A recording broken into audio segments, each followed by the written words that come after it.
안녕하세요. 강미선입니다. 이번 시간은 6학년의 마지막 단원인 6학년 2학기 문제 푸는 방법 찾기입니다. 자, 우리가 1학년 때부터 계속 다루었었던 내용들이 있었잖아요. 자, 그런 내용들을 총 정리하고 그 다음에 지금 6학년에 와서 또 5학년부터 새로 배웠었던 비와 비율, 비에 관한 문제가 같이 결합이 되면서 크게 두 가지 유형이 나오는데요. 자, 첫 번째는 비와 관련된 문제 해결하기, 그 다음에 두 번째는 지금까지 다루었던 규칙이 있는 문제, 그림이 들어있는 문제 여러 가지가 있잖아요. 그런 문제를 다양한 방법으로 해결하기. 그러니까 다시 말해서 비와 관련된 문제 풀어보기, 그 다음에 다양한 방법으로 풀어보기, 이 두 가지가 되겠습니다. 자, 어떻게 지도하면 좋을지 우리가 문제 해결 전략부터 살펴볼까요? 자, 문제 푸는 방법 찾기에서는 순서가 있었는데, 자, 처음이 뭐였었냐면 일단 문제에 대한 뭐였었어요? 이해를 해야 되겠죠. 문제를 이해하면 거의 절반이 해결된 거나 마찬가지다. 그렇게 말을 할 수도 있겠습니다.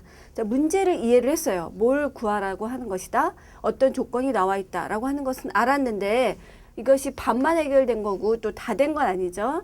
문제를 이해를 했으면 어떻게 해줘야 되냐면 해결 전략을 우리가 선택을 해야 되겠습니다.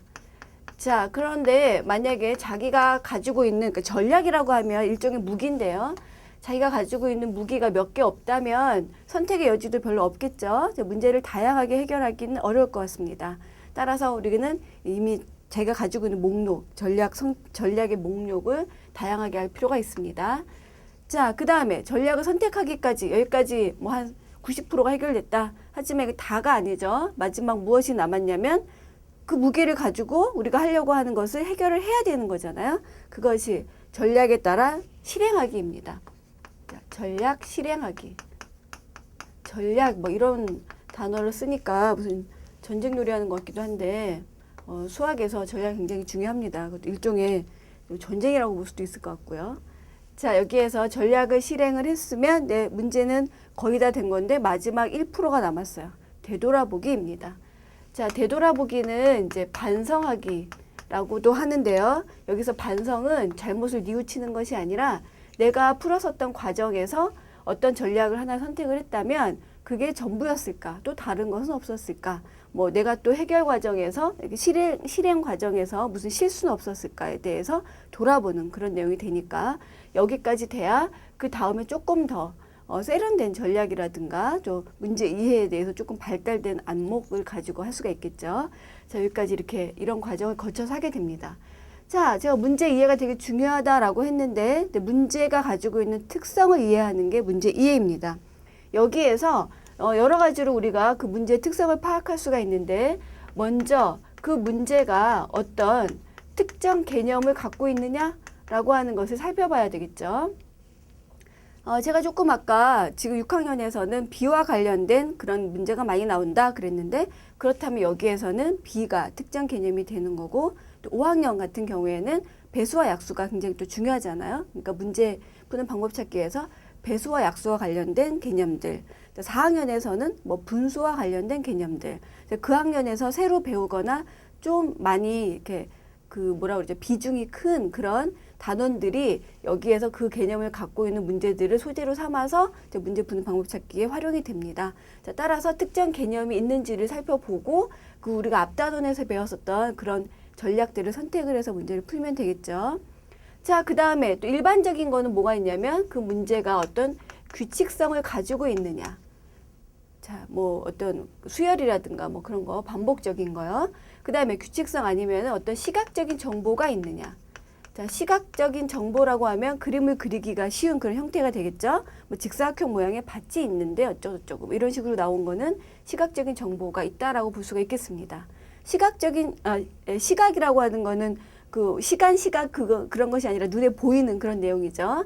자, 요거와 조금 다른 내용이 뭐가 있냐면 어떤 시간의 흐름이 있어서 대표적인 거로는 얼마를 받았는데 얼마를 쓰고 얼마가 남았고 거기서 또 얼마를 쓰고 누구한테 받고 이렇게 해서 또 아니면은 연못에 연꽃이 피었는데 다음 날이면 2배가 되고 그 다음 날은 또 2배가 되고 이렇게 해서 시간의 흐름에 따라서 변화가 생기는 그런 특징을 갖고 있는 문제도 있겠죠. 자, 이런 식으로 또 그 다음에 또 우리가 또 확률하고 경우의 수 이런 거 배웠었는데 여기에서 여러 가지 경우, 또 그 경우라고 하는 게 그 확률 그런 것만 되는 것이 아니라 있을 수 있는 여러 가지 경우를 내포하고 있는 그런 문제가 있습니다. 자, 다양한 경우가 있는 거. 이렇게 해서 문제를 이해를 했어요. 그 다음에 우리가 이전에 알고 있었던 해결 그 전략 목록이 있죠. 그 목록을 살펴보겠습니다. 여기에서 먼저 우리가 제일 쉽게 생각할 수 있는 거 앞에서 어렸을 때부터 배웠었던 게 그림 그리기. 자, 그 다음에 표 만들기. 이런 전략이 있고 또 목록 만들기. 뭐 이런 것도 있고요. 그 다음에 또 뭐가 있습니까? 여기서 뭐 예상과 확인. 자, 예상과 확인. 그 다음에 또 뭐 거꾸로 풀기. 자, 뭐 단순화하기. 수학에서 가장 강력한 식 만들기 전략. 자, 뭐 이런 식으로 여러 가지 다양한 전략의 목록을 우리는 갖고 있어요. 어디에 갖고 있냐면 머릿속에 갖고 있는 거죠.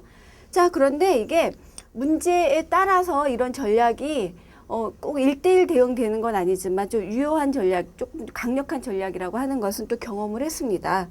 예를 들면 여기에서 우리가 지금 이번에 B라고 하는 특정 개념이 있잖아요. 그럼 B라고 하는 특정 개념은 우리가 비례식을 배웠으니까 그것은 뭐 식 만들기 전략이 좋겠다거나 그 다음에 규칙성이 있을 때는 뭐 표를 만들거나 그 다음에 또 뭐가 있죠? 이때도 뭐 식을 만들거나 그럴 수가 있겠죠. 어떤 시각적인 정보가 있으면 그림 그리기 전략이 좋을 것이고 자, 그 다음에 여기서 뭐 시간의 흐름이 있을 때는 그것도 그림 그리기 전략도 괜찮고 거꾸로 풀기, 시간을 되돌이켜 가면서 거꾸로 풀기 전략 그런 것도 있고요. 또 아까 규칙성에서는 뭐 단순화하기도 있을 수가 있고 그다음 여러 가지 경우가 있는 경우에 대해서는 각각의 경우를 못 찾을 때 어떤 여러 가지 경우에 대해서 확인하고 싶을 때 예상과 확인이 있고 또 목록 만들기도 있고 또 표 만들기로도 풀 수가 있고 물론 식 만들기로도 풀 수가 있죠. 자, 뭐 단순화하기로도 풀 수가 있고 이렇게 해서 이와 그 개념, 그러니까 그 문제에 대한 이해를 통해서 어떤 특징이 있는지를 보면서 내가 가진 목록 중에서 좀 관련이 있는 것들을 짝짓기 하는 자, 그런 쪽에서 좀 그 전략에 대해서 점검을 하면서 다양하게 구사할 수 있는 그런 능력이 생기겠죠. 그래서 문제 이해와 해결 전략에 대해서 이렇게 지도해 주시면서 본인이 과거에 풀었던 문제 예를 들면서 설명을 해 주시는 것도 좋겠습니다. 자, 그러면 이번 시간에 자주 나오는 그런 문제들에 대해서 아까 제가 말씀드린 것처럼 특정 개념, 특히 B와 관련된 개념 문제 풀어보고요. 그 다음에 또 이 시간에 중요한 두 번째 주제가 있었죠. 다양한 방법으로 해결하기에 대해서 차근차근 한 문제씩 알아보겠습니다. 문제 읽어보겠습니다. 민서가 캔 감자의 양은 민영이가 캔 감자의 양의 5분의 1입니다. 두 사람이 캔 감자의 무게가 15kg일 때 민서가 캔 감자는 몇 kg입니까? 자, 이 문제를 읽어보니까 굉장히 중요한 말이 있는데 어떤 대목이냐면 민서가 캔 감자의 양은 민영이가 캔 감자의 양의 얼마다? 5분의 1이다. 자, 무엇은 무엇의 5분의 1이다. 이것은 둘 사이를 비교하는 표현이 되겠죠. 따라서 이 문제는 어떤 특정 개념을 갖고 있는데 그 특정 개념은 바로 B입니다. 자, B와 관련된 문제라고 하는 것을 이 문장에서 우리가 알 수 있다는 거죠. 자, 그러면 B와 관련된 문제 많이 풀어봤겠지만 여기서 키포인트는 또 다양한 방법으로 푸는 거잖아요. 그러면 어떤 방법으로 풀 수가 있을까요? 여기에서는 지금 이것을 그림 그리기 전략으로도 풀어볼 수가 있고 그 다음에 또 한 가지는 식 만들기. 우리가 비례식, B와 관련됐으니까 이제 비례식이겠구나. 그래서 식 만들기 전략 이렇게 두 가지를 선택을 할 수가 있습니다. 자, 그림 그리기 전략을 보면 여기에서 뭔가 기준이 있고 또 비교 대상이 있고 그렇잖아요. 그러면 민서하고 민영이를 보니까 누가 더 많다는 것을 알 수 있냐면 민영이가 더 많다는 것을 알 수가 있습니다. 자, 그럼 민서가 요만큼 있었으면 민영이가 캔 감자 양은 그거의 몇 배라는 거예요? 5배라는 거고 민서하고 민영이가 합하게 되면 전체는 동그라미로 봤을 때 이제 6개가 되는 거죠. 자, 이렇게 해서 그림을 그렸어요. 근데 이 전체가 몇 킬로그램이라고 했냐면 15kg이라고 했습니다. 그런데 우리가 물어보고 싶은 것은 이 중에 이 6그 조각 중에 하나인 민서의 양만 구하는 거니까 우리가 계산을 한다면 15 나누기 6을 하면 되겠죠. 15 나누기 6을 하면은 2.5. 따라서 민서가 캔 감자 양은 2.5kg이다 라고 해서 그림을 통해서 아주 간단하게 풀어보았습니다. 자, 이 문제를 여기다 할까요? 이 문제를 우리가 식만들기 전략으로도 해결할 수가 있죠. 자, 식만들기 전략. 그림 그리기 너무 원시적이야. 식만들기 전략으로 할 거야. 자, 그렇게 할 수가 있습니다. 자, 여기에서는 우리가 식을 좀 잘 써야 되는데요. 민서가 있고, 그 다음에 민영이가 있고, 그 다음에 또 한 가지. 여기에서는 전체가 있습니다. 자, 우리가 보통 문제에서는 민서가 얼마, 민영이가 얼마일 때, 몇 대 몇일 때, 뭐 민서가 얼마면 민영이가 얼마일까요? 이런 식으로 물어봤는데요. 이 문제에서는 특별히 전체 양이 주어지면서 그 중에 민서에 대해서 질문을 하고 있기 때문에 여기에서 비례식은 민서와 전체가 되겠습니다. 자, 그러면 민서 대 전체의 양의 비가 있고요. 그 다음에 각각의 또 그 실제 무게가 있겠죠. 여기서 보면 민서가 X일 때 우리가 이 그림을 그리지 않고 머릿속에서 생각을 할 수가 있죠. 무엇을 통해서 그러냐면 이 문장을 통해서 여기에서 이걸로 봤을 때 그러면 민서 대 민영이는 민영이가 1일 때 민서가 5분의 1이니까 5분의 1대 1이고 이것은 1대 5의 관계겠구나 라고 하는 것을 알 수가 있습니다. 이걸 통해서 여기서 민서가 X라고 했을 때는 민영이가 5X고 따라서 전체는 민서하고 민영이 모두 합친 6X가 되는 거죠. 자, 이것은 6 곱하기 X 6배니까 6 곱하기 X 이렇게 쓰겠습니다. 자, 그런데 여기에서 봤을 때 민서가 X일 때 전체가 6X인데 그런데 전체의 무게가 얼마라고 나와 있는 거예요, 지금? 자, 이렇게 쓰지 않고 혹시 아직 X에 대해서 잘 모르는 어린이들이 많이 있을 테니까 민서가 1일 때 전체는 6 이렇게 쓰겠습니다. 자, 이렇게 되면 지금 민서의 양이 X가 되는 거고 전체의 양은 알고 있는 거죠. 전체는 15kg이다 라고 했습니다. 자, 따라서 여기서 우리가 비례식을 풀게 되면 내양의 곱은 외양의 곱과 같다라고 했기 때문에 6하고 x를 곱하면 6 곱하기 x가 되고 1하고 15를 곱한 거하고 같아지죠. 자, 따라서 x를 구하려면은 15를 6으로 나누어야 되고 이 결과는 2.5가 되겠습니다. 자, 이렇게 해서 민서 대 전체의 비례식을 세워서 식만들기 전략으로 할 수도 있고요. 이와 같이 민서를 네모 또는 동그라미 또는 별 이렇게 그림을 그려서 문제를 해결할 수도 있습니다. 자, 이렇게 해서 다양한 방법으로도 해결해 보았고요. 그 다음에 비에 관한 문제 살펴보았습니다. 문제 읽어보겠습니다. 한 변의 길이가 12m인 정사각형 모양의 벽면을 칠하는데 153리터의 페인트가 필요합니다. 한 변의 길이가 4m인 정사각형 모양의 벽면을 칠하는 데에는 페인트가 몇 리터 필요합니까?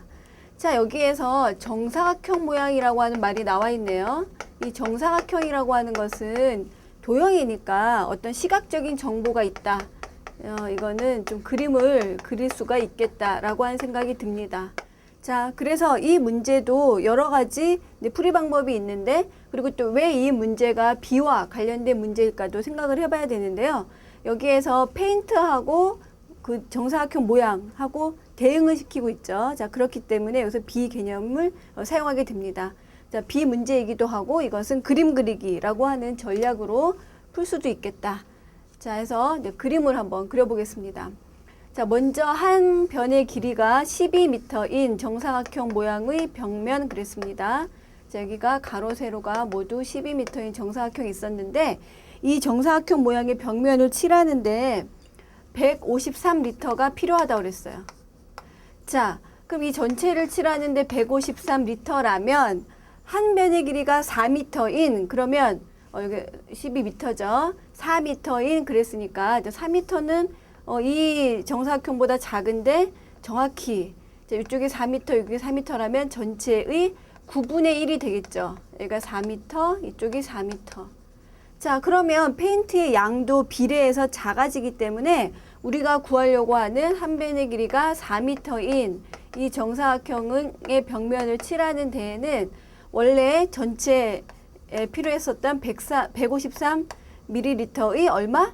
9분의 1이니까 그것을 9로 나눈 것이 필요하겠죠. 자, 이것만큼 153 나누기 9를 하면 어떻게 되겠습니까? 9, 1은 9, 7, 9, 63. 그래서 17리터가 필요합니다.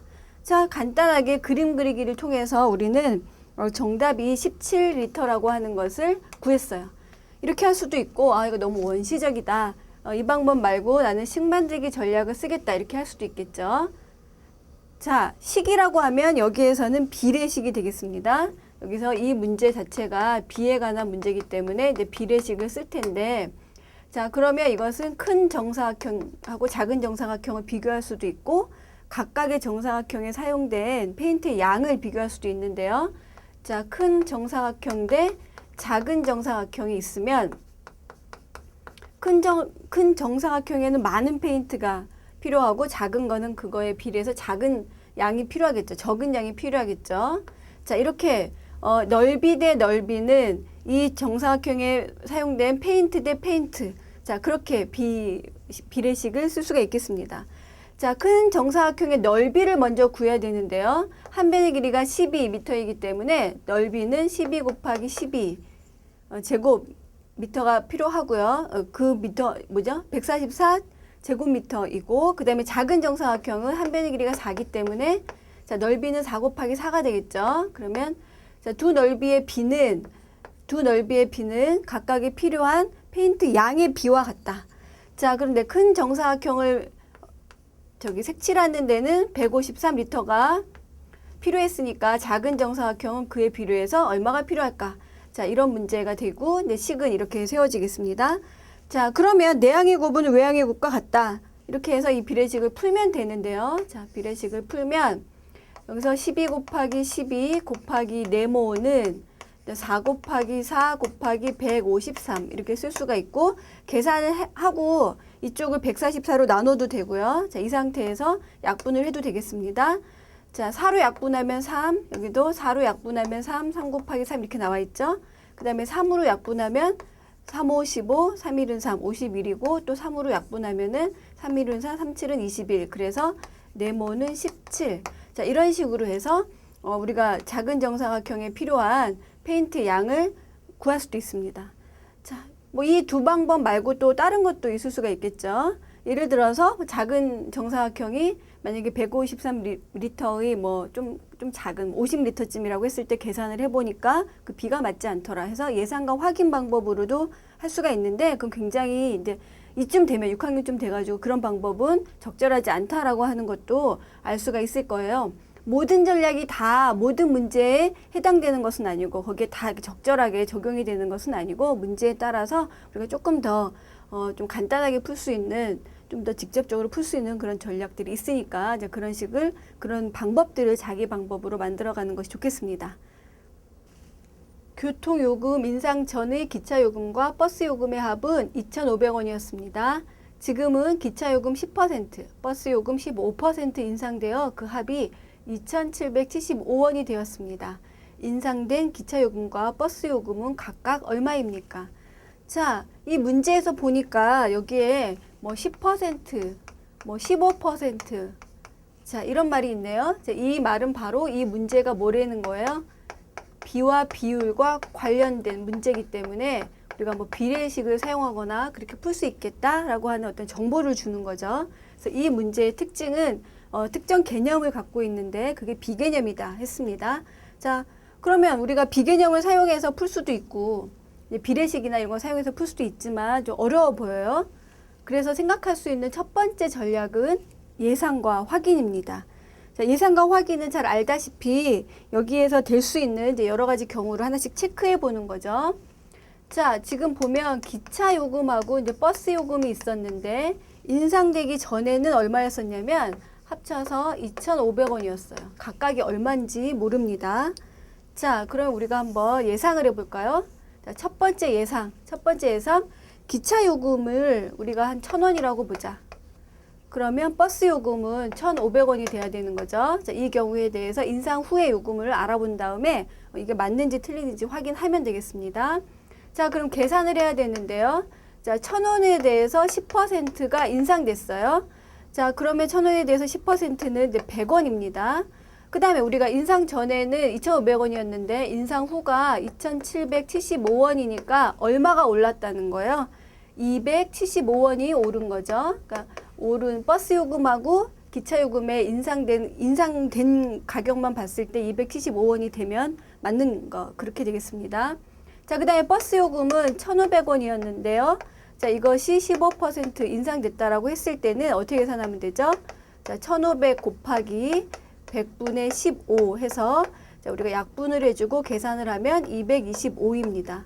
자, 그러면 기차는 100원이 올랐고 버스는 225원이 올랐다고 하면 둘이 더해서 325원이 오른 건데 275원 오른 것에 맞지 않죠. 그래서 첫 번째 경우는 아니다라고 됐어요. 그러면 다음 예상을 한번 해볼까요?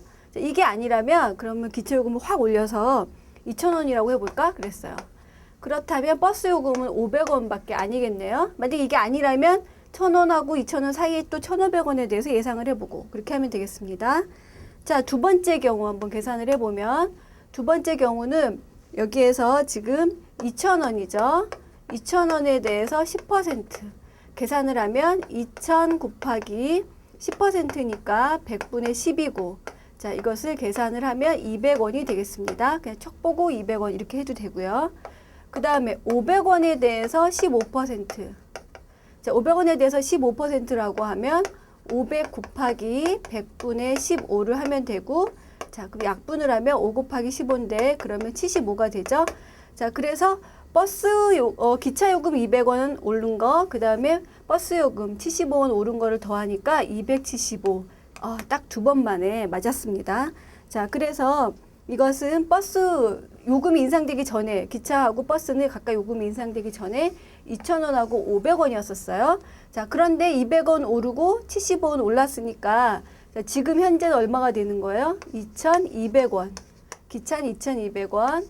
버스는 여기서 75원이 오른 575원이 되는 거죠. 더하게 되면 2,775 맞습니다.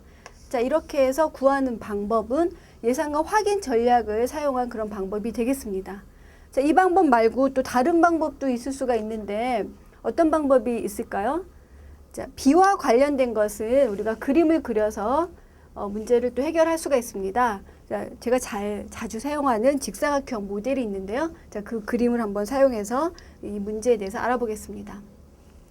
자, 인상되기 전에 어떤 요금이 있었어요. 인상되기 전에 요금이 있었는데 이 요금을 우리가 이것은 이제 기차 요금하고 버스 요금을 합한 그런 요금인데 이게 2,500원이라고 하겠습니다. 이 중에 버스 요금이 얼마고 기차 요금이 얼마인지는 몰라요. 자, 그런데 어쨌든 이것을 이제 인상이 됐잖아요. 인상이 됐는데 각각 인상 폭이 다릅니다. 기차는 10%, 버스는 15%가 올랐잖아요. 자, 따라서 여기서 전체 원래 이만큼이 있었다면 이 중에서 뭐 기차가 이만큼이고 버스가 이만큼이다라고 했을 때 여기에서 기차는 몇 퍼센트? 10%. 그 다음에 버스는 뭐 15%. 이렇게 우리가 그림으로 나타낼 수가 있겠죠. 자, 그런데 어쨌든 10% 인상된 것까지는 같으니까 우리가 이렇게 계산하면 어떨까요? 이 전체가 2,500원이었었어요.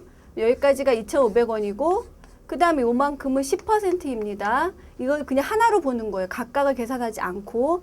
그럼 2,500원에 대해서 10%다. 2,500원에 대해서 10%면 100분의 10을 곱하면 되고 자, 약분을 하니까 250원이 되겠죠.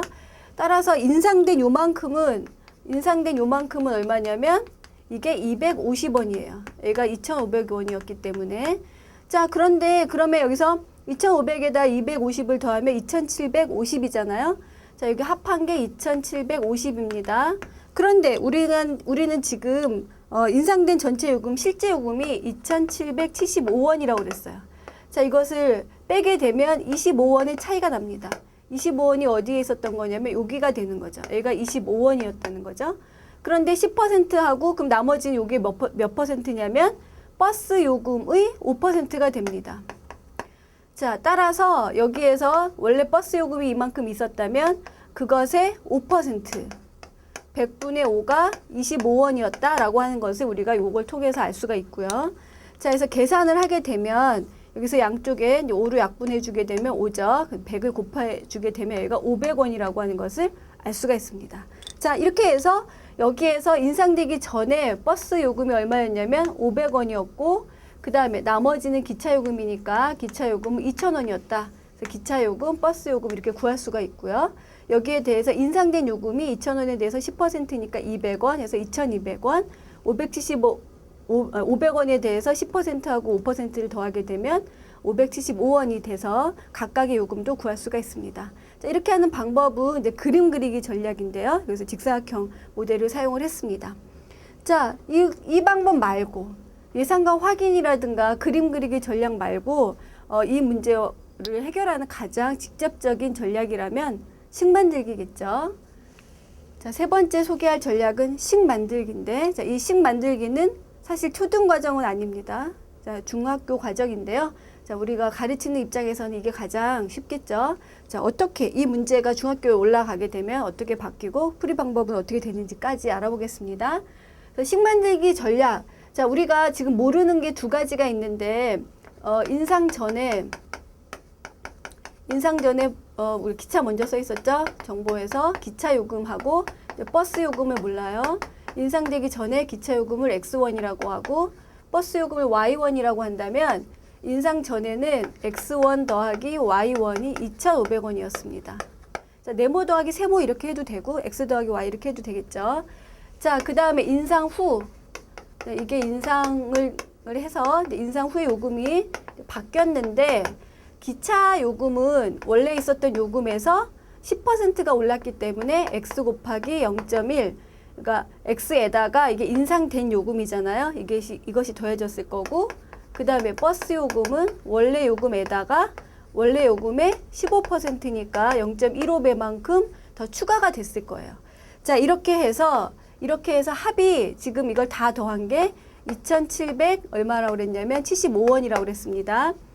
자, 그런데 여기서 지금 그러면 인상된 것만 따로 써볼까요? 인상된 것만 따로 써보면 X 곱하기 0.1 더하기 Y 곱하기 0.15가 되고 자, 이것은 2,500을 요 안에서 뺀 것만큼이니까 자, 여기서 2,500을 빼면 275가 되겠습니다. 이렇게 해서 이게 첫 번째 식이고 이제 이게 두 번째 식인데 자, 두 식을 연립해서 풀게 됩니다. 연립이라고 하는 건 말은 좀 어렵지만 이것을 나란히 놓고 이 식하고 이 식의 관계를 이용해서 푸는 것이다. 이렇게 생각을 하면 되겠죠. 자, 두 번째 식을 보니까 여기가 0.1, 0.15 이런 게 있어요. 그리고 이것은 등식이기 때문에 이쪽에 얼마를 곱하고 이쪽에 얼마를 곱할 때 똑같은 수를 곱하기만 하면 등식은 여전히 성립하니까 여기에서 이 식을 좀 바꾸겠습니다. 자, 100을 곱하는 걸로 바꿀게요. 여기다 100을 곱하게 되면 x 곱하기 0.1에다 100을 곱하면 10 곱하기 x가 되고 여기다 100을 곱하게 되면 15 곱하기 y가 되죠. 자, 여기다 100을 곱하면 27,500이 되겠습니다. 자, 이것은 2번 식이 바뀐 거고 자, 그리고 보니까 여기하고 좀 똑같은 그런 항이 하나도 없네요. 자, 그래서 첫 번째 식을 또 바꾸겠습니다. 첫 번째 식에서 여기 x에다 10배를 줬으니까 여기도 10배를 해주는데 얘만 10배 해주면 안 되니까 다 10배를 하는 식으로 바뀌어야 이 식하고 같은 식이 되겠죠. 그래서 똑같은 식이지만 좀 모양은 다른 걸로 바꾸겠습니다. 10을 곱하게 되면 10 곱하기 x가 되고 또 여기다가도 10을 곱하게 되면 10 곱하기 y가 되고 여기다 10을 곱하게 되면 25,000이 됩니다. 자, 그래서 두 식을 보니까 이 부분은 똑같아요.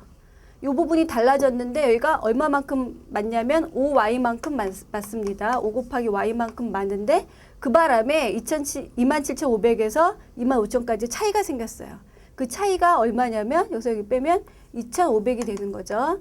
자, 따라서 5 곱하기 y가 2,500이니까 여기에서 y가 500이라고 하는 것을 알게 되고 이로써 이제 결정적인 모든 내용을 우리가 알았다 이렇게 볼 수가 있겠습니다. y가 500이라면 다시 여기에 가서 얘가 500이었던 거고 그렇다면 x는 얼마였다는 거예요? 2000인 거죠? 우리가 앞에서 실컷 했던 그런 내용이 되겠습니다.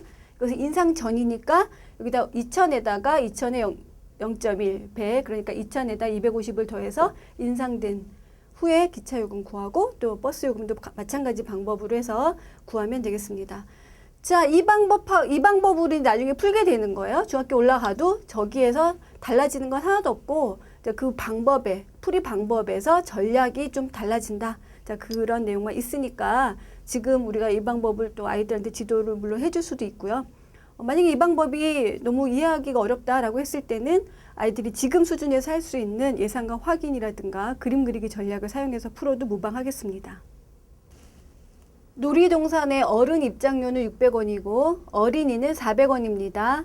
입장권 24장을 사는 데에 12,200원이 들었다면 어른과 어린이는 각각 몇 명입니까?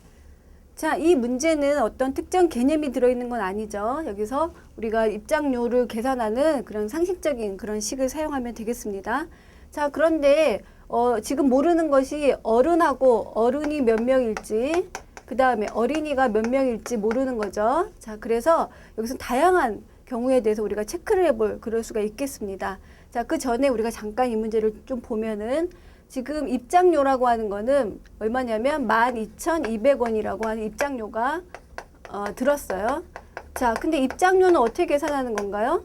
입장객 수 곱하기 그 다음에 입장료가 되는 거죠. 그런데 지금 어른도 있고 어린이도 있습니다.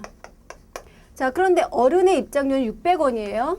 만약에 한 명이었다면 600 곱하기 1 하면 되고 두 명이었다면 600 곱하기 2 하면 될 텐데 지금 어른이 몇 명인지 모른다라고 하는 게 있겠습니다. 거기다가 어린이는 좀 가격이 싸서 400원이잖아요. 400원어치 만약 어린이가 한 명 같다 그러면 400원 더하면 되겠지만 또 이것도 몇 명인지 모릅니다. 자, 이렇게 되는데 자, 어른의 입장료하고 어린이의 입장료를 더해서 모두 12,200원이 됐다. 자, 이게 식이에요. 자, 여기까지 만약에 알았다면 여기에서 이 네모 안에 들어가는 것을 구하는 게 우리의 이제 관건이 될 텐데 그 네모 안에 구하는 것을 예상과 확인 전략을 써서 구할 수가 있겠습니다. 자, 네모 안에 들어가는 수에 대해서 예상과 확인을 한다는 거죠. 그럼 여기에서 우리는 지금 어른이 몇 명이고 그 다음에 어린이가 몇 명인지를 이제 하나씩 체크를 해야 되기 때문에 이제 두 가지 경우에 대해서 알아볼 거고요. 자, 여기서 모든 어린이들이 좀 자주 하는 방법이 있죠. 어쨌든 이거는 입장료가 그렇다는 건데 어쨌든 사람 수는 어른의 수 더하기 어린이의 수죠. 수가 모두 몇 명이라고 그랬어요? 24명이니까 24장을 샀을 거 아니에요? 그래서 어른표 더하기 어린이표가 24장이니까 어쨌든 합이 24라는 거예요. 그래서 6학년쯤 되면 그 전에 이런 류의 문제를 많이 풀어봤기 때문에 여기서 24에서 어른이 12명, 그 다음에 어린이가 12명인 경우가 있겠구나 이런 식으로 체크를 합니다. 자, 그래서 여기다가 넣어주게 되면 어떻게 되는 거죠? 여기서 600 곱하기 12, 자, 더하기 400 곱하기 12. 자, 이게 12,200원이 되는지 확인하고 아니면은 아니다라고 해서 또 다음 경우를 알아보면 되겠죠. 600 곱하기 10이라고 하면 7,200입니다. 자, 거기다 400 곱하기 12 하면 4,800이고요. 자, 이걸 더하게 되면 얼마죠? 여기에서 12,000이 되는 거, 12,000이 되죠. 자, 그래서 12,200이 아닙니다. 자, 그래서 이것은 12,200이 아니에요. 이 경우는 아니니까 이 경우 이 첫 번째 경우에 대해서 우리가 체크를 해봤더니 이게 아니더라. 자, 그런데 얼마가 차이가 났냐면 200원이 차이가 났어요. 200원을 더 써야 돼요. 200원을 더 쓴다는 거는 어른이 한 명이 더 들어가게 되면 어린이보다 200원 차이가 나잖아요. 그래서 어른이 한 명 더 들어가는 경우가 아닐까 이렇게 생각을 했습니다. 자, 그래서 어른이 13명, 그렇다면 어린이는 몇 명이 되는 거? 합쳐서 24명이 돼야 되는 거니까 11명이 되는 거죠. 자, 그래서 두 번째 경우를 체크를 해보면 여기다 써있을까요? 자, 여기에서 600 곱하기 13 더하기 그 다음에 어린이는 400원의 입장료를 내고 11명이 들어가는 거니까 자, 이게 12,200원이 되는지 확인해서 맞으면 되는 거고 아니면 마는 거고 이렇게 되겠습니다. 자, 그래서 계산을 해보니까 여기서 6, 3, 18, 6, 2, 6 해서 7,800원이 되고요. 여기다 4,400원이 됩니다. 자, 그러면 계산하니까 12,200. 맞았습니다. 자, 그래서 맞았기 때문에 이 경우가 우리가 구하려고 하는 이제 그런 경우가 되겠죠. 자, 이렇게 해서 이 시계에서 이 네모 안에 들어가는 수를 구하는 방법을 예상과 확인 전략을 써서 알아보았고요. 그 다음에 우리가 조금 아까 다른 문제 풀 때 했었던 방법으로 우리가 풀 수가 있는데 두 번째 방법은 식으로 해결하는 방법이 되겠습니다. 자, 식으로 해결하는 방법 볼까요? 자, 여기에서 어른을 먼저 쓸까요? 자, 어른의 수를 X명, 그 다음에 어린이의 수를 Y명이라고 하게 되면 합쳐서 24명이라고 그랬으니까 자, 어른과 어린이의 수의 합은 24가 됩니다. 그 다음에 입장료는 12,200원이었는데 어른 한 명당 600원이었으니까 600 곱하기 X, 어린이 한 명당 400원이었으니까 400 곱하기 Y. 그래서 12,200원이 됐다는 거죠. 그래서 이 두 식을 연립해서 풀면 우리가 이제 식 만들기를 통해서 문제를 해결했다 이렇게 얘기를 하는데요. 자, 두 번째 식에서 좀 너무 수가 크니까 다 100을 나눠줄까요? 100을 약분하고 보니까 두 번째 식은 6 곱하기 X 더하기 4 곱하기 Y는 122 이렇게 되었습니다. 자, 그 다음에 첫 번째 식하고 이제 두 번째 식은 이제 바꾼 거잖아요. 첫 번째 식도 좀 바꿔서 여기다가 다시 쓰게 되면 여기다 모두 4를 곱할까요?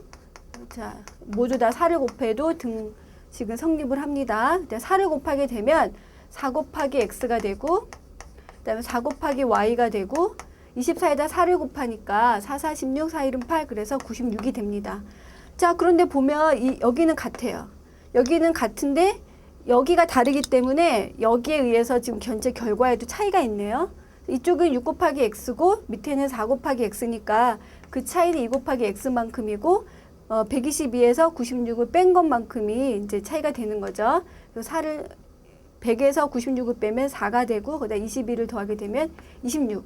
따라서 X는 13이 되겠습니다. 아, 그렇다면 어른은 13명이구나. 그러면 어린이는 합쳐서 24명이 돼야 되는 거니까 어린이는 11명이 돼야 되겠구나. 자, 이렇게 해서 풀 수가 있습니다. 이것은 우리가 식으로서 문제를 푼 방법이 되고요. 자, 그 이전에 이런 방법을 우리가 지금 주로 이런 방법을 쓰게 되죠. 여기 방법에서 나중에 이런 방법으로 나아가게 된다. 그런 이야기도 하면서 전략을 이렇게 할 수도 있고 이렇게 할 수도 있다. 이렇게 이야기를 해주시면 좋겠습니다. 나는 1,200원을 가지고 있었는데 오늘 아버지께서 용돈을 주셨습니다. 학용품을 사는데 가지고 있는 돈의 8분의 3을 쓰고 동생에게 450원짜리 과자를 사주었습니다. 그랬더니 남은 돈이 1,650원이 되었습니다. 아버지께서 주신 용돈은 얼마입니까? 자, 이런 문제도 우리가 앞에서도 많이 했었는데요. 자, 1학년 때부터 2학년, 3학년 이런 거에서 좀 여러 가지 문제들 중에 간단한 형태도 있었고 복잡한 형태도 있었는데 이런 류의 문제가 있었다는 거죠. 근데 여기서 보면은 어떤 특징이 있냐면 시간의 흐름 순서로 전개를 하고 있습니다. 자, 그렇다면 이런 문제를 풀 때는 시간을 거꾸로 가서 푸는 방법이 있겠죠. 자, 거꾸로 풀기라는 방법으로 하는 것이 좋겠다. 이 문제 특징이 시간의 흐름에 따른 것이기 때문에 그래서 우리가 첫 번째로 생각할 수 있는 전략은 거꾸로 풀기 전략입니다. 자, 거꾸로 풀기를 하기 위해서는 이제 식을 세워야 되겠죠. 자, 먼저 우리가 여기서 1,200원 있었어요. 옛날에 1,200원이 있었습니다. 1,200원이 있었는데 거기에서 아버지께서 용돈을 주셨어요. 자, 아버지께서 얼만가를 이렇게 더해 주셔가지고 좀 돈이 좀 많아졌죠. 많아졌는데 거기에서 학용품을 샀는데 8분의 3을 썼어요. 자, 8분의 3을 썼다. 그러면 빼기 8분의 3이라고 하는 어린이들이 있는데 그게 아니죠. 8분의 3을 썼으면 이제 곱하기 8분의 3이 나간 거잖아요. 이게 나갔으면 얼마가 남은 거예요? 8분의 5가 남은 거죠. 자, 그래서 여기에서 이 8분의 3 나갔다라고 하는 것을 쓰게 되면 계산하기가 복잡해지기 때문에 나한테 남은 돈 위주로 이것을 정리를 하는 것이 좋겠습니다. 나한테 남은 것은 8분의 3을 썼으니까 8분의 5가 남았다는 거죠. 자, 그래서 이만큼이 됐어요. 이만큼이 됐는데 또 너무나 마음씨가 착하게 동생한테 450원짜리 과자를 사주었습니다. 자, 사주었더니 이제 남은 돈이 1,650원이었다는 거예요. 자, 이게 과거고 시간이 쭉 흘러서 이게 현재에 왔습니다. 자, 그럼 거꾸로 풀어야 되겠죠. 거꾸로 풀어보면 1,650원에서 450원을 더한 것이 동생한테 뭐 과자 사주기 전이에요. 자, 그럼 여기는 얼마냐면 2,100원이 되죠. 자, 그 다음에 여기에서 지금 어떤 것의 8분의 5가 2,100이다 라고 했습니다. 자, 여기 우리가 생각하기 위해서 직사각형을 생각을 해보면 하나, 둘, 셋, 넷, 다섯, 여섯, 일곱 해서 모두 8칸을 만들어주고 이 중에서 8분의 5가 하나, 둘, 셋, 넷, 다섯 해서 8분의 5가 남은 거잖아요. 8분의 3을 썼으니까 이건 쓰고 남았는데 이게 2,100원이라는 것입니다. 자, 이거 2,100원이니까 요 한 칸을 구해야 되는데 한 칸을 구하려면 어떻게 해줘야 되는 거예요? 여기서 우리 거꾸로 풀기 위해서 이런 그림을 하지 않고 어떤 것에 8분의 5는 2,100 이렇게 해도 돼요. 이렇게 해도 되고 이와 같이 중간에 그림을 써서 알 수도 있습니다. 자, 그러면 이거는 우리가 이런 식을 그냥 써서 할까요? 이번에는 그러면 네모 곱하기 8분의 5는 2,100이다. 그러면 네모 곱하기 5는 양쪽에 8을 곱하게 되면 16,800이 되죠. 자, 그 다음에 이 네모를 구하기 위해서 양쪽이 5로 나누게 됩니다. 자, 16,800 나누기 5 이렇게 하면 얼마가 되나요? 16,800 나누기 5 하면 5, 3, 15.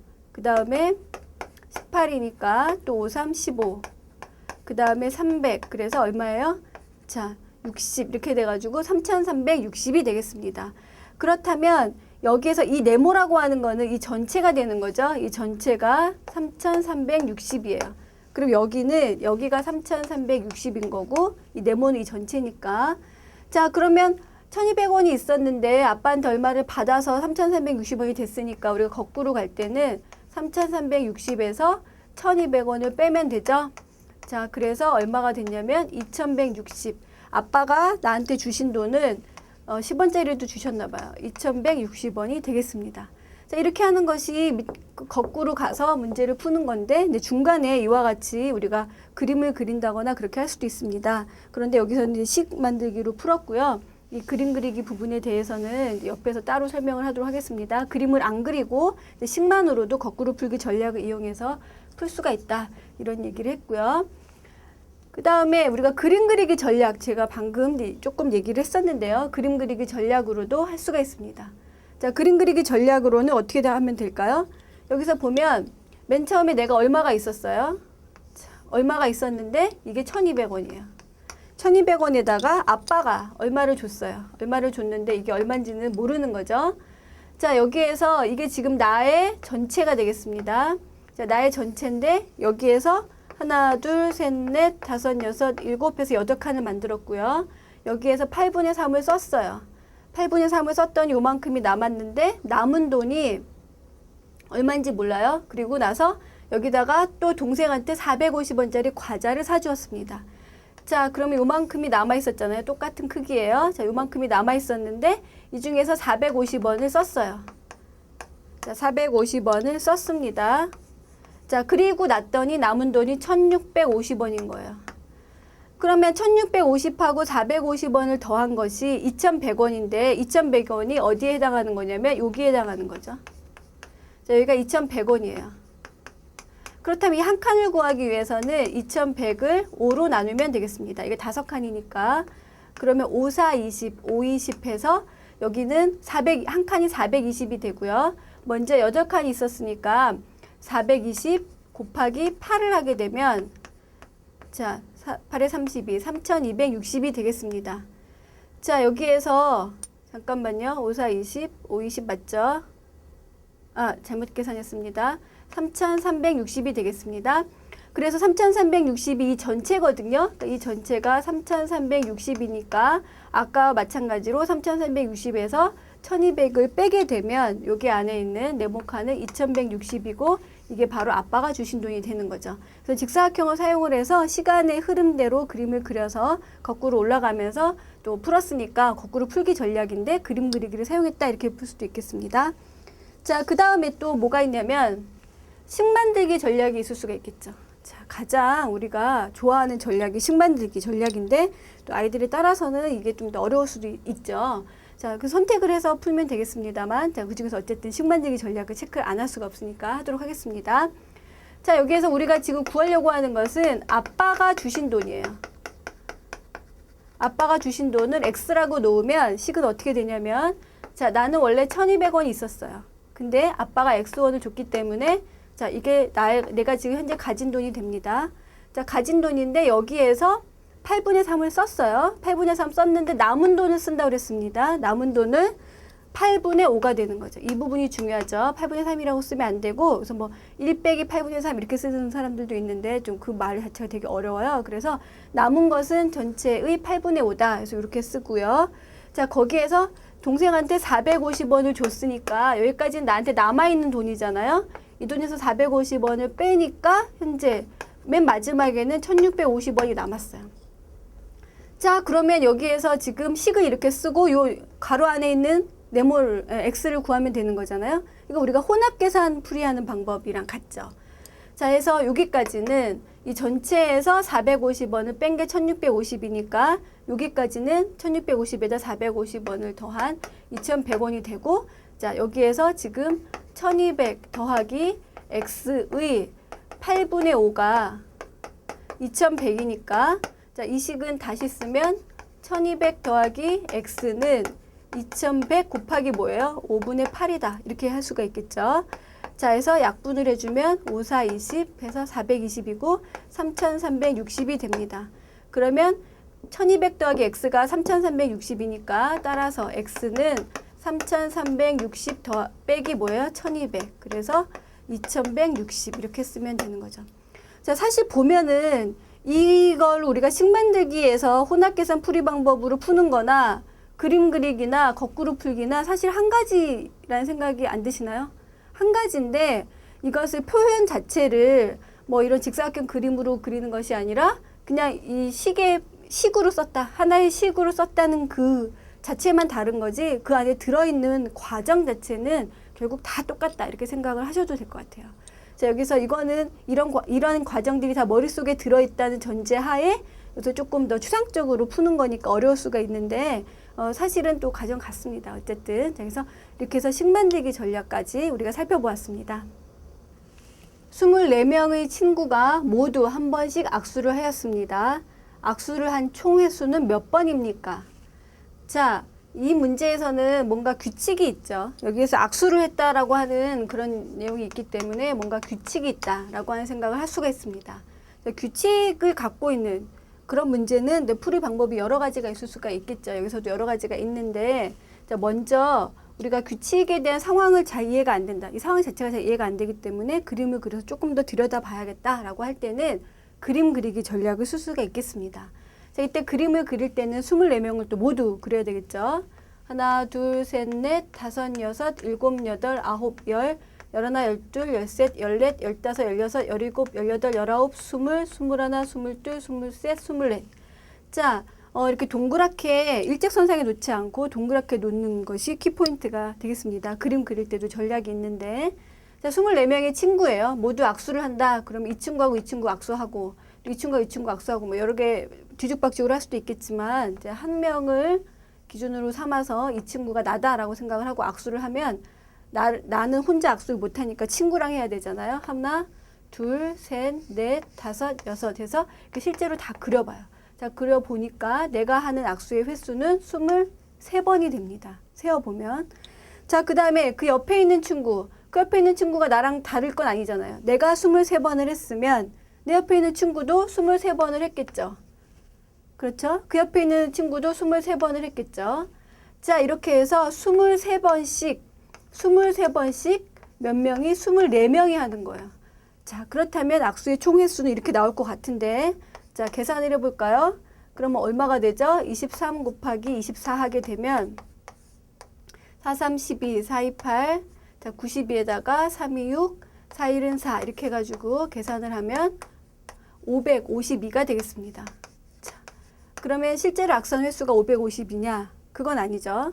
자, 여기에서 나랑 친구랑 악수할 때 계산을 했어요. 이 552 안에는 나랑 A라는 친구랑 악수를 한 게 내 입장에서 계산이 된 거고, 또 내 친구가 계산을 했을 땐 또 나랑 한 걸 또 셌거든요.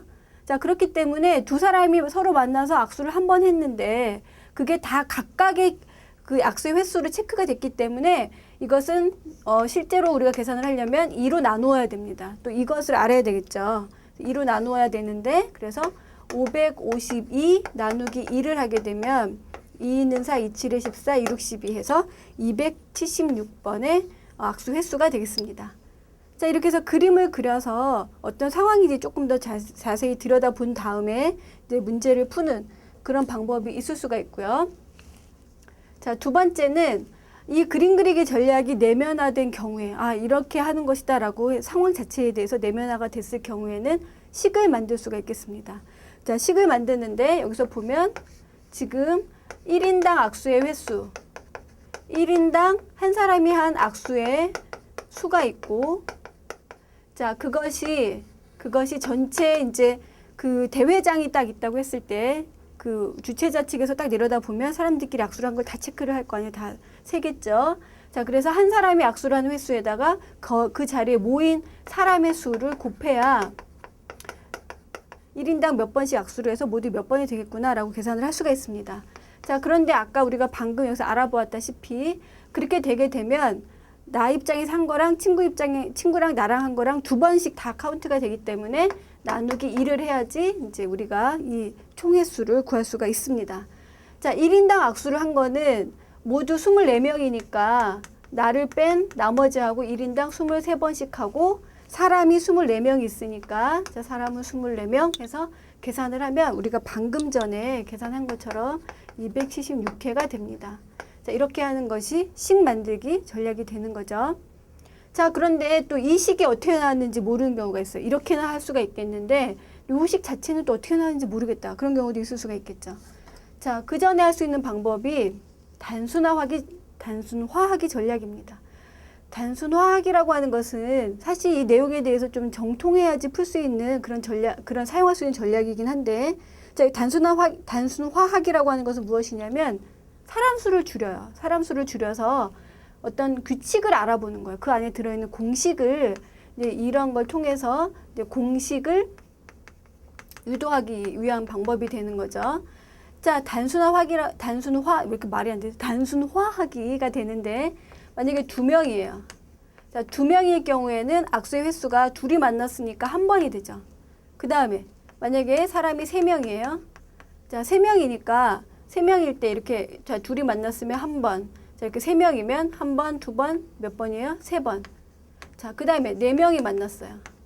자, 4명이 만났으면 하나, 둘, 셋, 4명이니까 한 번, 두 번, 세 번, 네 번, 5번, 6번.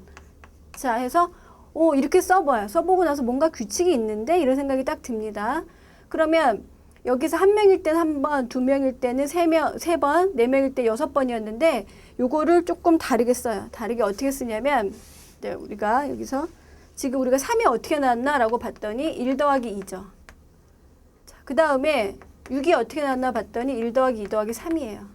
뭐 좀 되네? 이런 생각이 딱 들었어요. 그래서 5명일 때도 한번 봅니다. 그러면 한 번, 두 번, 세 번, 네 번, 그 다음에 5번, 6번, 7번, 그 다음에 8번, 9번, 10번 이렇게 되겠죠. 5명일 때 10번이에요. 여기까지 그냥 실제로 해봐요.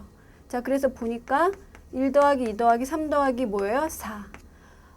이렇게 되네 라는 생각이 들었어요. 그래서 이렇게 몇 가지 경우를 통해서 이것보다 적은 경우를 통해서 규칙을 찾아내고 공식을 찾아낸다는 거죠. 그거를 우리가 20몇 명이에요? 4명에 대해서 적용하는 것입니다. 자, 여기 보니까 2일 때는 1로 끝났고 3일 때는 2로 끝났고 1부터 2 해서 2로 끝났고 4일 때는 3으로 끝났고 5일 때는 4로 끝났어요. 그 24일 때는 어떻게 된다는 거예요? 1, 2, 3, 4 해서 얼마에 끝나요? 23에 끝난다는 거죠. 자, 해서 1부터 23까지 모두 더하는데 이거를 그냥 다 더할 수도 있고 여기에서 둘씩 짝을 지어서 우리가 더할 수도 있겠죠. 자, 어쨌든 이걸 다 더하게 되면 얼마가 됩니까? 여기서 276이 됩니다. 자, 이렇게 해서 푸는 방법이 바로 단순화하기인데요. 여기에서도 뭐를 단순화할 것인지를 우리가 알아야 되는 거니까 사실은 쉽지가 않죠. 악수는 악수인데 사람 수를 줄인다라고 하는 그런 거에서 출발을 해서 여러 가지 패턴을 찾아가지고 이렇게 하는 방법이니까 사실은 이런 내공이 들어있어야 이런 것도 할 수가 있는 거고 그림 그리기와 단순화하기를 통한 그런 것들이 식 만들기로 연결이 된다거나 해서 사실 각각의 풀이 방법이나 그 전략이 별도로 존재하는 게 아니라 거기에서 뭐가 좀 발전을 하고 거기서 또 뭐가 발전을 하고 막 이런 식으로 연계가 있다고 볼 수도 있겠습니다. 민서, 채린, 민호, 재윤이는 각각 2일, 3일, 5일, 6일에 한 번씩 도서관에 갑니다. 1월 10일에 4명 모두 도서관에 갔습니다. 다음에 4명이 모두 도서관에 가는 날은 언제입니까? 자, 이런 문제에서 지금 딱 보니까 뭔가 도서관에 가는데 규칙이 있네요. 어떻게 어떤 학생은 꼬박꼬박 2일마다 가고 어떤 학생은 꼬박꼬박 3일마다 가는지 모르겠지만 어쨌든 규칙이 있는 그런 문제가 되겠습니다. 자, 그런데 여기에서 이런 상황에 대해서 잘 모르기 때문에 우리가 뭐 실제로 해보기라는 전략을 사용해서 문제를 해결할 수도 있겠습니다. 실제로 해보기라고 하는 거는 이와 같이 달력을 그려요. 달력을 그려서 지금 여기 요일은 상관없잖아요. 달력을 쫙 그려서 실제로 민서, 채린, 민호, 재윤이가 어떻게 가는지를 살펴보는 거죠. 자, 뭐 민서, 그 다음에 채린, 민호, 재윤이 뭐 이런 식으로 표시를 할까요? 자, 그래서 민서는 이틀에 한 번씩 가는데 이날 왔습니다. 그럼 하루 건너뛰고, 자, 건너뛰고 막 이런 식으로 해서 이 학생이 온 날을 다 이렇게 체크하는 거예요. 자, 그렇게 해서 이틀에 한 번씩이라고 그랬으니까 하나씩 건너뛰고 이렇게 해서 1월은 31일까지 있죠. 자, 이렇게 다 합니다. 바쁘신 분들은 이 부분은 생략을 하고 그렇게 넘어가셔도 될 것 같아요. 자, 그 다음에 그러니까 동영상으로 보실 때는 그런데 아이랑 할 때는 이렇게 직접 체크를 하는 거죠. 그 다음에 채린이는 3일에 한 번 있는데 이날 왔잖아요. 그 3일에 한 번이니까 자, 2번 뛰고 딴 하고 딴 그 다음에 딴 이렇게 됐습니다. 자, 그 다음에 그 딴 하고 자, 이런 식으로 2번씩 건너뛰고 그 다음에 이렇게 체크를 계속 해요. 해서 자, 이렇게 그 다음에 이렇게 됐죠. 여기까지 보니까 첫날하고 쭉 봤을 때 그 다음에 6일 후 그렇죠. 쭉 봤을 때 그 다음에 또 6일 후 이렇게 같이 온 날이 있었네요. 자, 그 다음에 민호는 이제 5일에 한 번씩 그랬습니다. 자, 민호는 5일에 한 번씩이니까 그래서 하나, 둘, 셋, 넷, 다섯 번째, 하나, 둘, 셋, 넷, 다섯 번째, 하나, 둘, 셋, 넷, 다섯 번째, 하나, 둘, 셋, 넷, 하나, 둘, 셋, 넷이죠. 죄송합니다. 다섯 번째. 하나, 둘, 셋, 넷, 다섯 번째, 하나, 둘, 셋, 넷, 다섯 번째, 하나, 둘, 셋, 넷, 그 다음에 여기 다섯 번째. 그 다음에 마지막으로 재윤이를 보니까, 자, 재윤이 파란색으로 할까요? 재윤이는 6일에 한 번씩 간대요. 하나, 둘, 셋, 넷, 다섯, 여섯, 하나, 둘, 셋, 넷, 다섯, 그 다음에 여섯, 하나, 둘, 셋, 넷, 다섯, 여섯, 하나, 둘, 셋, 넷, 다섯, 여섯, 하나, 둘, 셋, 넷, 다섯, 여섯, 하나, 둘, 셋, 넷, 다섯, 여섯, 뭐 이렇게 되겠죠? 자, 이렇게 해서 4명 모두, 그러니까 이런 표시가 모두 있는 날을 찾는 건데, 지금 1월 10일 날 하고 그 다음으로 있는 날 볼까요? 4개를 모두 있는 거. 지금 이 파란 거가 있는 날이 좀 되겠죠? 파란 거 있는 날을 딱 보니까 여기에는 빨간 표시가 없고, 또 쫙 보니까 여기에도 빨간 표시가 없고요. 자, 여기도 빨간 표시가 없고, 그리고 쫙 보니까 여기 있네요. 여기가 지금 세모, 네모, 동그라미, 짝대기까지 다 있어요. 따라서 2월 그 다음으로 같이 가는 날은 2월 9일이라고 하는 것을 우리가 실제로 체크를 해보고 알았습니다. 자, 이렇게 해서 문제는 풀 수가 있는데 이 방법으로 하면서 좀 도대체 이런 문제는 왜 푸나 뭐 이런 생각이 들 거 아니에요. 그 다음에 같이 가든 말든 수학적인 의미는 별로 없고 좀 노가다 뭐 이런 생각이 들 것 같은데, 자, 만약에 전혀 이런 문제에 대한 감이 없는 어린이들 같은 경우에는 실제로 이렇게 해보는 것도 좋습니다. 해보고 나서 근데 여기에서 어떤 규칙이 있는지에 대해서 우리가 살펴보는 거죠. 자, 규칙이 있는지 살펴보는 방법, 단순화하기가 있습니다.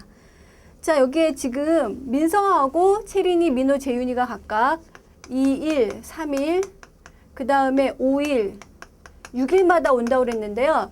4명이 모두 오는 날은 참 찾기가 힘들어요. 그러면 만약에 한 명인데 그 한 명이 만약에 그 민서다라고 했을 때 이 한 명의 경우를 보면 2일마다 한 번씩 오는 거잖아요. 자, 한 명의 경우는 2일마다. 자, 그러면 뭐 1월 10일 날 왔으면 11일은 안 오고 12일 날. 그래서 더하기 2가 되는 거죠. 자, 그 다음에 만약에 2명이에요. 자, 이 2명인데 그 2명이 민서하고 채린이에요. 만약에 이렇게 2명이다라고 봤을 때는 이 친구가 아까 우리가 그린 거 또 한번 보면서 볼까요?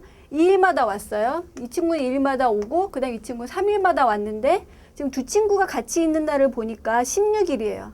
그럼 1월 10일에서부터 6일 후잖아요. 자, 그래서 이것은 한 친구는 2일마다 오고 한 친구는 3일마다 오는데 더해서 5일이 아니라 곱해서 2하고 3을 곱한 6일마다 같이 온다는 것을 알 수가 있습니다. 자, 그래서 여기서 보면 이 6이 어디서 나왔을까 이런 생각이 좀 들어야 되는 거예요. 지금 상황에서는. 자, 6일마다 했었어요. 그 다음에 3명. 자, 3명이 만약에 같이 만난다라고 봤을 때, 자, 이렇게 3명일 수도 있고 이렇게 3명일 수도 있는데 이렇게 3명으로 하겠습니다. 자, 이렇게 3명으로 봤을 때는 이 친구는 2일마다, 이 친구는 3일마다, 그래서 두 친구는 6일마다였는데 이 친구가 또 6일마다예요. 그러니까 이 경우에는 지금 2하고 3하고 6인 경우에는 여기에서 6일마다가 됐습니다. 자, 여기까지 하고 나서 이 문제는 공배수를 찾는 건데, 자, 그 다음에 만나는 거를 구하는 거는 가장 가까운 날이니까 최소 공배수를 구하는 거겠구나 라는 생각이 들어야 되는 거죠. 자, 2일마다 오고 3일마다 오고 6일마다 왔을 때는 2의 배수가 6이고 3의 배수가 6이기 때문에 결국 6일마다 오는 거하고 같습니다. 자, 그래서 이 친구하고 이 친구가 오는 날이 이 친구가 항상 와요. 그러니까 6일하고 그다음 5일만 계산을 하면 된다라는 생각이 들어야 되는 거죠. 근데 6하고 5는 서로 소기 때문에 최소 공배수는 얼마가 되냐면 6과 5의 최소 공배수는 30이 됩니다. 자, 그래서 30일 후가 되는 거죠. 자, 30일 후인데 지금 1월 며칠이었냐면 10일이에요. 1월 10일에서 만약에 그 달이 30까지 있었다면 30일 후는 2월 10일이 될 텐데 1월이 31일까지 있었기 때문에 그 다음에 여기서 얘가 1월이었기 때문에 30일 후는 얼마가 되는 거예요? 2월 9일이 되는 거죠. 1월이 31일까지 있기 때문에 그렇습니다. 근데 만약에 4월 10일이었다. 그러면 5월 10일이 되는 거죠. 자, 그래서 단순화하기를 통해서 문제가 최소 공배수를 구하는 그런 거다라고 하는 것을 알았어요. 자, 그런데 어떤 어린이가 이런 두 가정이 다 머릿속에서 있기 때문에 그냥 바로 식으로 구할 수도 있죠. 그래서 그건 식 만들기 전략에서는 이와 같은 내용에 대해서 다 통달한 경우에 선택할 수 있는 전략이다라고 볼 수가 있겠습니다. 자, 2일마다, 3일마다, 6일마다, 5일마다 온다고 했기 때문에 이 내수의 최소 공배수를 구하면 되고 동시에 오는 날이기 때문에 공통이 되는 거죠. 자, 그래서 최소 공배수 구하면 되고 그래서 2, 3, 6, 5의 최소 공배수를 구하면 여기서 이 1은 이제 여기서 얘가 2가 공통이죠. 자, 그 다음 어떻게 되는 거죠? 3, 5. 자, 그 다음에 여기서 두 수의 공통이 3이니까 자, 이렇게 돼서 이거를 다 곱하게 되면 2 곱하기 3 곱하기 1 곱하기 1 곱하기 1 곱하기 5 이렇게 해서 30일 후라고 하는 이런 답을 구할 수도 있습니다. 이렇게 하는 것이 바로 식 만들기 전략인 거죠. 자, 어떤 어린이가 이런 내용에 대해서 이 문제에서 전혀 이해를 못하는데 이 문제는 2, 3, 6, 5의 최소 공배수를 구하는 거지 라고 이야기를 하고 최소 공배수를 구하게 하면 전혀 납득하지 못할 수도 있어요. 자, 그래서 실제로 달력을 보고 번거롭지만 동그라미를 쳐가면서 이게 왜 배수가 돼야 되는지를 이야기해 주시는 것이 꼭 필요하다 하겠습니다. 자, 이렇게 해서 우리가 지금 이 6학년 2학기 문제 푸는 방법 찾기 안에 나와 있는 크게 두 가지 유형이었었어요. B라고 하는 특정 개념하고 관련된 거, 그 다음에 다양한 문제풀이에 초점이 있는 그런 문제들 몇 가지를 살펴보았는데 여기에서 좀 보시면 전략의 선택이 그냥 다양성이라기보다는 전략 안에도 서열이 있구나라는 생각을 하셨을 것 같습니다. 따라서 아이가 식 만들기 전략으로 접근했을 때 좀 힘들어한다라고 했을 때는 그림 그리기 전략으로 갔다가 다시 식 만들기로 간다든가 방금 보신 것처럼 실제로 해보기 전략으로 가서 그 다음에 단순화하기 전략, 그 다음에 식 만들기 전략 이렇게 거슬러 올라가면서 조금 더 높은 수준의 전략을 찾을 수 있도록 도와주시는 것도 필요하겠습니다. 자, 굉장히 길었는데요. 시간이 없으시면 잘라서 보셔도 좋겠습니다.